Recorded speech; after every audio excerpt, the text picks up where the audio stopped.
The Clockmaker's Secret. In the heart of Calcutta during the 1880s, amidst bustling trams and the fragrance of jasmine tea, lived an elderly clockmaker named Arvind Nath. His shop, Nath Timepieces, stood tucked between a spice merchant's stall and a British tailor's boutique. It was no more than a wooden room with dusty windows and rows upon rows of clocks, from grandfathers to cuckoos, from brass to bamboo. Arvind was quiet, methodical, and kind, though the townspeople whispered that he had once been a brilliant inventor in the Queen's service. Rumor had it that he had built a clock so perfect it could not only keep time, but remember it. No one had ever seen this fabled clock. They called it the Memory Keeper. One stormy evening, a young orphan named Dev stumbled into Arvind's shop, drenched and shivering. He had tried to steal bread from the market and was fleeing the police. But instead of turning him in, Arvind poured him tea, gave him a towel, and let him stay the night. Dev ended up staying for good. Years passed.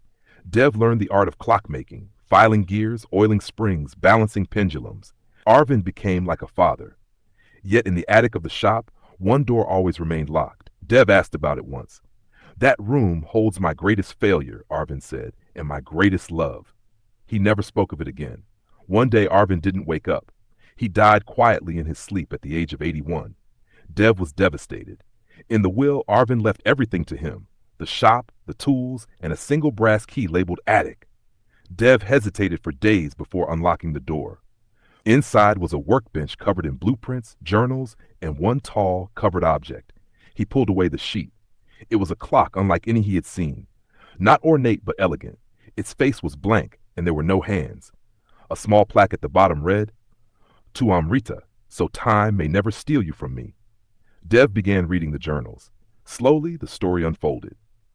Decades ago, Arvind had fallen in love with a schoolteacher named Amrita. They planned to marry, but she had a rare condition. Her memories deteriorated over time. She would forget names, then faces, then entire years.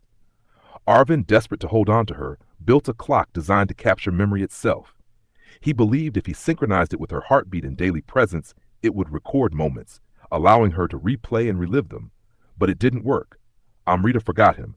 One day, she wandered into the river and vanished. Her body was never found. Arvind sealed the clock away. Now, decades later, Dev realized what the townspeople had dismissed as myth was real. He poured himself into studying the device. Days turned into weeks. He adjusted the mechanism, matched the journal's notes, and one evening, the clock ticked. The blank face lit up. And then it spoke.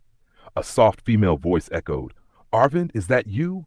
You were saying something about the jasmine garden?" Dev fell to his knees. The clock had recorded her. Snippets, fragments, conversations, her voice, her laughter, even her songs. It was all still inside. Word spread. Historians, scientists, and poets visited the shop, but Dev refused to sell it.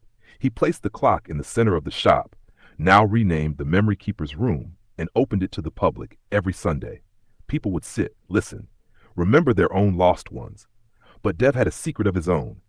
Years after Arvind died, Dev found a final letter beneath the clock's base. It read, "If you are reading this, my boy, it means you found her. I failed at saving love, but I passed on hope. You were the son I never had, the gift time gave back to me.